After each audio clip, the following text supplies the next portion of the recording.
سلام تماشابینان گرامی، خلاصه خبرهای مهم 5 ایون تاجیکستان و منطقه را از پایگاه خبری بامداد برایتان پیشکش میکنیم. شروع میکنیم از یک نگاه کوتاه به سرخط خبر مهم روز. در این برنامه برکناری دادرس دادگاه کولوب حنیفه علیمزاده برای پس زدن شان و اعتبار، نخستین عکس و نخستین صحبت سلیمان دولتوف بعد آزادیش در لیتوا، 4 کودک تاجیک بی‌پرستار مانده را از روسیه به تاجیکستان برگرداندند. ما کجا روانیم؟ حبس 2 دختر در دوشنبه برای بدمستی و اوباشی. سامان ایر شماره پروازش از دوشنبه به میونخن را افزایش داد. و اکنون تفصیلات خبرها. پرزیدنت تاجیکستان امامعلی رحمان روز 4 ایون سال 2024 با امضای قرارهای حکومت کریمزاده عبدالرحمن رحیمی را بنا به وفاتش از وظیفه معاون رئیس کمیته معماری و ساختمان حکومت جمهوری آزاد کرد. عبدالرحمن کریمزاده در پایان ماه می بر اثر بیماری در سن 55 در بیمارستان هندوستان درگذشت.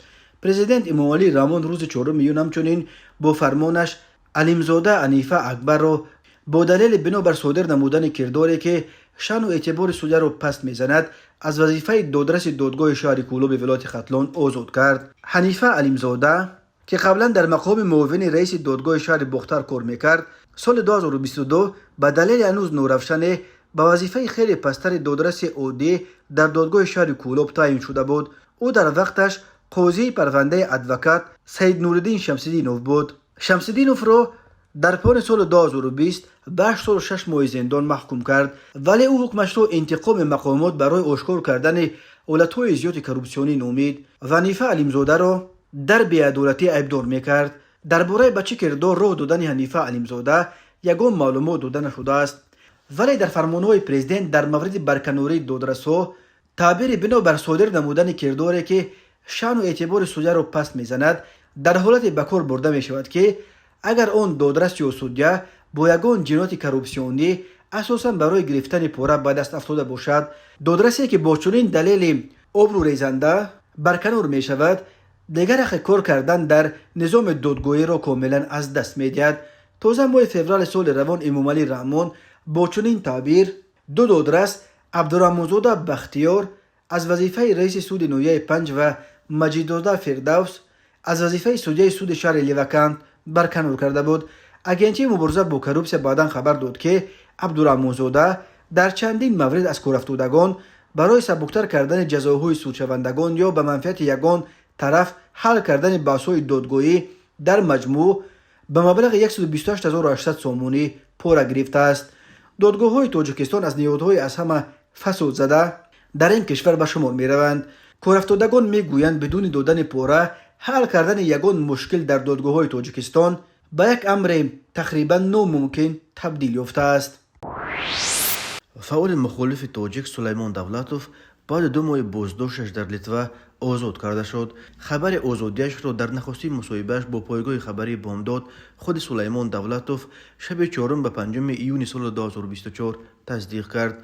او گفت دیروز 3 ایون در دادگاه ویلنیوس مرافعه نوبتی مسئله من دایر شد. از بس که 2 ماه بازداشت من در بازداشتگاه مهاجران رو به اخراج به پایان می رسید، دپارتمان مهاجرت لیتوا از دادگاه درخواست کرد تا زمان بازداشت مرا 3 ماه دیگر تمدید کنند، ولی دادرس این درخواست را نپذیرفت و به خلاصه رسید که از بس که من در لیتوا خانه و در خود را دارم و به بالای این همسر عامله‌ام و 3 فرزند خردسال ما به نگوبین احتیاج دارند، جای من بازداشتگاه نیست. صلاح این است که در آزادی باشم، نه پس پنجره. مرافع دیر شد و قرار دادگاه امروز 4 ایون ساعت 16 برآمد و مرا علاقه ساعت 17 از بازداشتگاه آزاد کردند.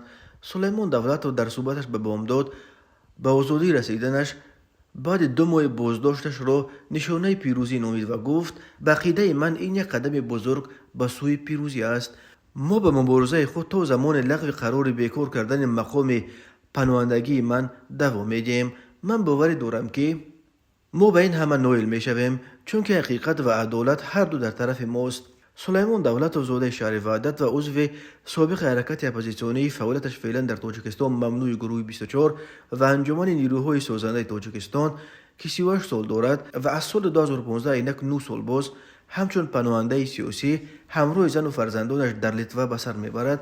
روز 5 اپریل سال 2024 در نزد طرفخانه‌اش در شهر ویلنیوس پایتخت لیتوا دستگیر شد. دولتوف قبلا در شهر سنت پتربورگ روسیه تجارت داشت. در لیتوا نیز به تجارت مشغول بود و از جمله در ویلنیوس آشخانه و مغازه و نانوایخانه داشت. علاقه بعد 2 هفته بازداشتش روز 22 اپریل سال 2024 مقامات لیتوا او را در مورد بیکار شدن مقام پناهندگیش و قبول شدن قرار اخراجش از قلمرو این کشور که عضو اتحاد اروپا است خبردار کردند. مقامات امنیتی لیتوا از جمله او را به اشتراک در تظاهرات به طرفداری از فلسطین و دیگر مسائل مربوط به فلسطین، ارتباط با پدر و مادر و برادرش که در روسیه اند متهم کرده.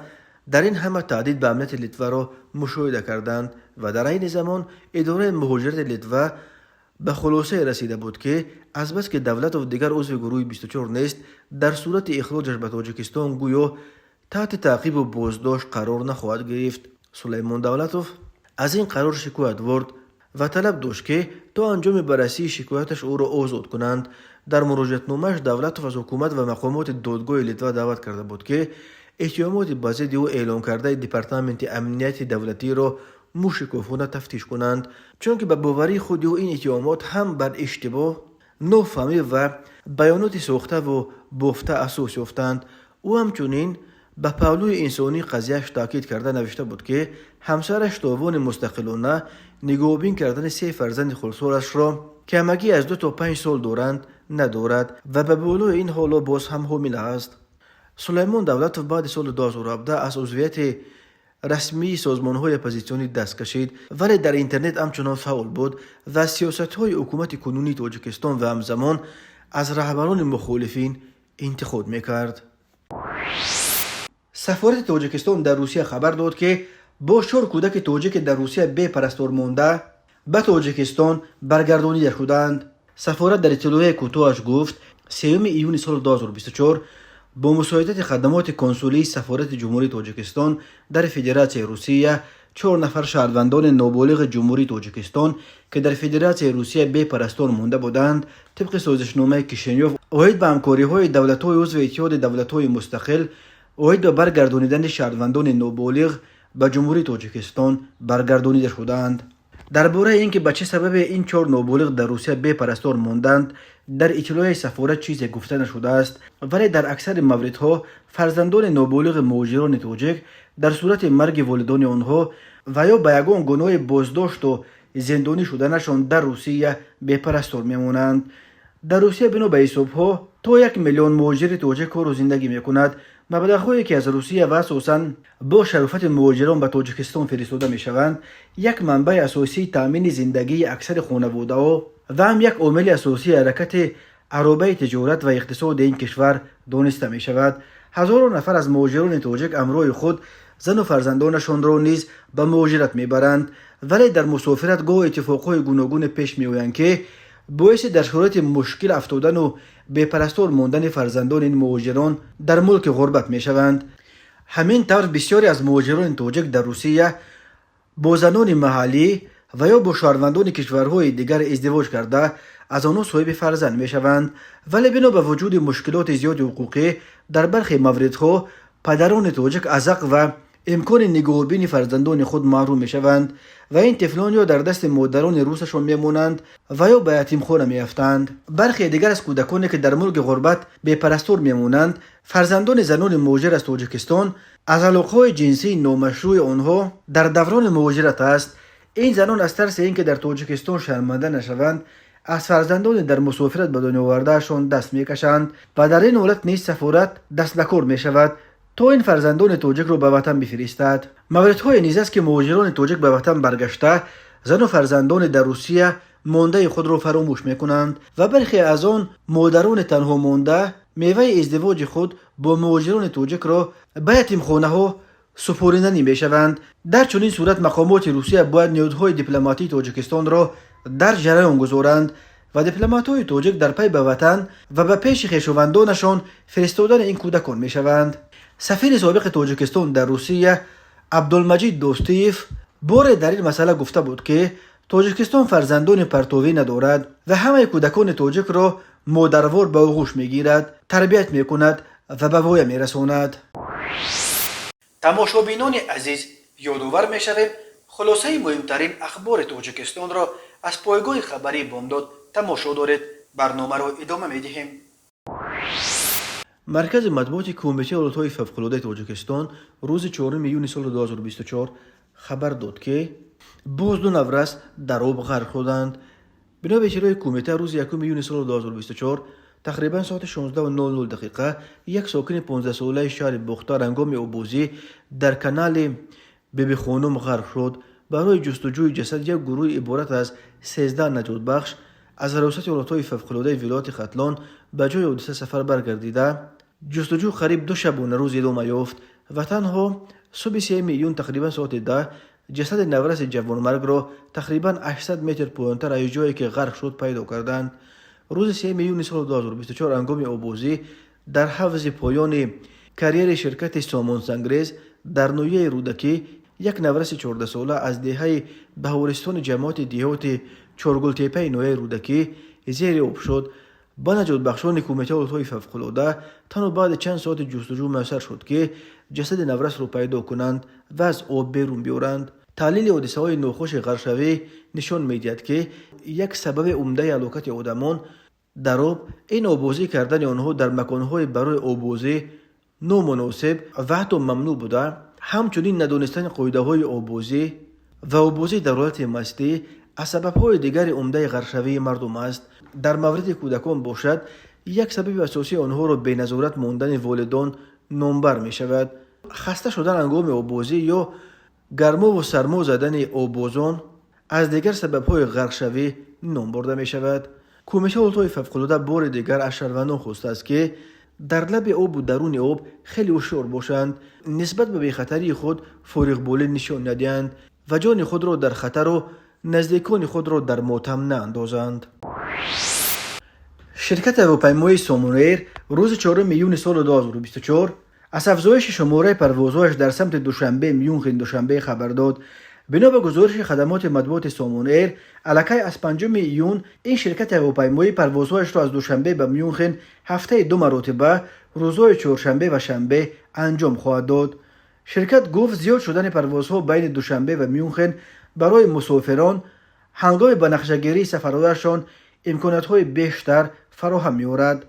خط دوشنبه میونخن دوشنبه یگانه خط مستقیم از تاجیکستان به اروپا است، البته به استثنای پروازها به شهرهای قسمت اروپایی روسیه و جمهوری سابق شوروی منطقه قفقاز. فرودگاه میونخن بعد فرودگاه فرانکفورت لب ماین دومین فرودگاه بزرگ آلمان بوده برای انجام سفرها از تاجیکستان به اروپا و به دلیل ارتباطش با 10 فرودگاه‌های دیگر دنیا برای پرواز ترانزیتی نیز موافق است. سامون ایر اینک 5 سال باز یگانه شرکت فعال هواپیمایی تاجیکستان به شمار می رود. سامون ایر در حال حاضر از تاجیکستان به آلمان، امارات متحده عرب، ترکیه، چین، هندوستان، عربستان سعودی، ایران، قزاقستان و ازبکستان، گرجستان و به شهرهای گوناگون روسیه پروازها انجام می دهد. رئیست کارهای داخلی شهر دوشنبه روز 5 یونیو سال 2024 درباره به مدت 10 و 7 شبانه روز حبس شدن 2 دختر برای بدمستی و میدان‌فروشی در ساعت 2 شب خبر داد. یکی از دخترها حبس شده 22 ساله و دومی همگی 19 سال دارند. ملیته گفت از میل زیاد نوشیدن مشروبات در اکثر موارد بالاخره به قانون شکنی انجام یافته نفران سرخوش را شرمنده و بدنام می‌سازد. بنا به اطلاع مرکز مطبوعات ملی پایتخت تاجیکستان، کارمندان شعبه وزارت کارهای داخلی یک نویه فردوسی برای ویران نمودن ترتیبات جمعیتی شهروندان کریمبیک و سروینوز سال تولدش 2002 استقامت کننده شهر ایسار و جورای و فرزانه سال تولدش 2005 استقامت کننده شهر دوشنبه را دستگیر نمودند که از در حالت مستی دست به قانون شکنی زدند. ضمن سنجش معلوم کرده شد که نام بردگان نیمه شب 4 یونیو سال جاری تقریبا ساعت 02:00 در کوچه سامانی نویه فردوسی در حالت مستی به شهروندان در افتاده با دشنامه‌های قبیح شان و شرف اطرافیان را پس زدند. همزمان نام بردگان با همدیگر نیز مناقشه نموده ترتیبات جمعیتی و آرامی و آسودگی شهروندان را خلل‌دار ساختند. خبر داد میلیسیای دوشنبه. خود سروینوس و فرزانه یا نزدیکان آنها برای شرح مستقیم ماجرا دسترس نیستند، ولی میلیسیا گفت ثبت مناقشه های آنها در شبکه‌های اجتماعی نیز نشر گردیده واکنش‌های منفی شهروندان را به میان آورده است. وابسته به حالت مذکور نسبت به هر دو دختر طبق طلبات ماده 460 کودکس حقوق ویرانکنی ماموری جمهوری تاجیکستان با اتهام میدوباشی پروتکل ماموری ترتیب داده شده به دادگاه نویه فردوسی ارسال کرده شد. دادگاه در نوبت خود نسبت به کریمبای و سروینوس جزا در نمود حبس ماموری به مدت 10 شبانه روز و نسبت به جورای و فرزانه به مدت 7 شبانه روز تعیین کرده است. به شعبه وزارت کارهای داخله در نویه قبادیان عریضه زن 46 ساله ساکن نویه مذکور وارد گردیده است که ماه دکامبر سال 2023 جوان 25 ساله ساکن همین نویه با روی فریب به باوریش در آمده برای پسر 22 سالش را به خدمت الترناتیوی حربی روان کردن از او 54,000 سومانی گرفته یگان عمل را اجرا نکرده مبلغ گرفته‌اش را به منفعت شخصیش صرف نموده است. نسبت گمان برشونده پرونده جنایتی با قسم 4 ماده 247 کودکس جنایتی جمهوری تاجیکستان آغاز کرده شده تفتیشات ادامه دارد. شب 2 ایون سال 2024 تقریبا ساعت 22:20 راننده اتومبیل تمغه اوپل استرا حیدرعلی فرسول سال تولدش 1981 ساکن نویه باباجان غفوروف هنگام حرکت در حدود جماعت دهات اسماعیل نویه مذکور از عهده اداره واسطه نقلیات نبرآمده دوچرخران مارجبوف علی جان سال تولدش 1982 ساکن امین نویه را پخش نموده است. در نتیجه نام برده جراحت‌های جسمانی برداشته در جای حادثه به هلاکت رسیده است. اویج بین حادثه تحقیقات ادامه دارد. تماشابینان عزیز و گرامی، این بود مرور به خلاصه چند خبر مهم امروز تاجیکستان. خبر و گزارش‌های بیشتر از تاجیکستان و درباره تاجیکستان و اطراف آن را در سامانه پایگاه خبری بامداد در این نشانه پیگیری نمایید: www.bamdad.com. خوش باشید.